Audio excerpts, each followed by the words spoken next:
Hey everybody, I am narrating my video a little bit because some of my audio is a bit sketchy. I had two cameras going, two microphones, and of course I always forget I wear a microphone, so it's always rustling in my shirt. So hopefully this will be better. I'll enjoy how to take a pan off your pottery wheel. It's not a kiln, it's a pottery wheel. So I'll see you later, and sprinkled throughout the video kind of, yeah. Do you have a pottery wheel where the pan is broken, or you just need to update? Well, stay tuned because I'm gonna show you how to replace it. Ooh, that was rough. See everybody, we have a pan. This pan is broken. I'm gonna show you how to replace that pan. It's actually really easy. Okay, here we go. First thing, unplug your old kiln. No, did I say kiln? It's a pottery wheel, for frick's sake. We have, what the hell is it? I don't know. That wheel is attached to the main shaft. You can't see it because you have to take this pan off first. So let's take the pan off. I made that real easy. So this guy is attached to the main drive shaft and we have to take that off. So you need to get yourself an Allen wrench. There is, oh, I found it right away. I found it. Nice. You have a head, but it's attached to the drive shaft, so we have to take that off. If you look underneath here, there's your nut that holds your head onto your shaft. We need to turn that out. I'm just gonna turn it up. Just turn it up, little turn. Just tap it in. Just tap it in. So, since I'm a professional, I already loosened it. If you've never taken the head off your wheel before, chances are this is gonna turn really, really hard. You might have to get yourself an adjustable wrench to put on there to use as leverage to bust the nut. What I was doing that you may not be able to see is I had my Allen wrench and I can only turn it so hard by hand. If I put my crescent wrench on it, I now have a big lever and I can twist that a little bit more. Little bit. So I used this to help me turn my Allen wrench because it's hard. So we've taken the head off of the wheel and there are also 4 bolts. I have taken these 2 off in preparation for our next step. We could put on this new pan, but we didn't have to take that head off for it. We're putting on a nicer pan. We're putting on a 1-piece pan today, son or girl, whoever you are. I took out those 2 bolts because when I put on my new pan, those holes have to line up. I have a drain plug. I'm not putting a drain plug over there. So he's going just like that.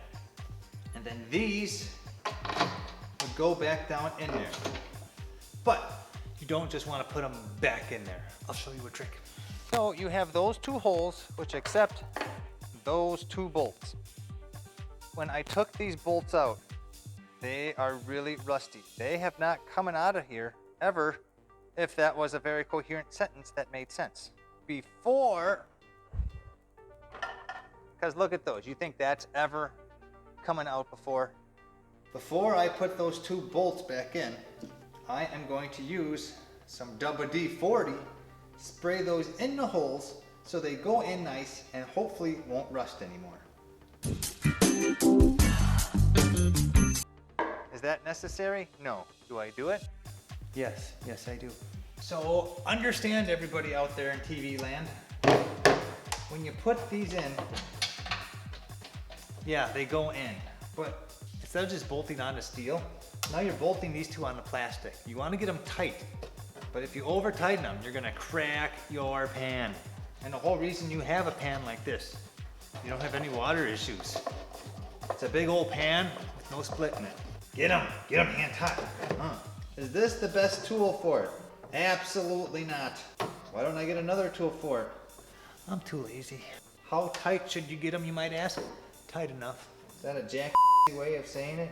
A little bit. A little bit. A little bit. The real reason I use one of these is, number 1, I'm lazy. I don't want to get a different one. And 2, I'm using a crescent wrench because I can't tighten it too hard with a crescent wrench. If I had a socket or an open end wrench, I tighten the out of these. But since I have this, I can't get it too tight. And it's on nice and tight now. I'm afraid if I had a real tool, one that's appropriate for the job, I'd crack this, and I don't want to do that. So I'm just gonna double check, and that is nice and tight. Now you have to put your wheel head back on. There's an extra plug in here. A reason you have that plug, it's an additional way to empty your wheel head, and it's also an access point. If I had a long one of these, I would be able to access that set screw because it is set up in a way where I would be able to get the long in here to do it. You have your set screw, you have the flat part of your shaft.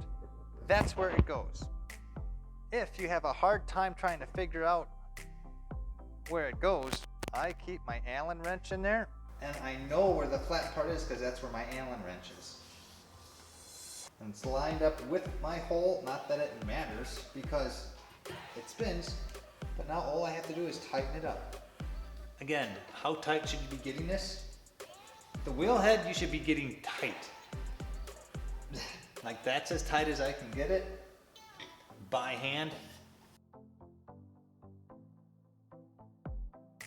Now I have it super tight because I used a lever.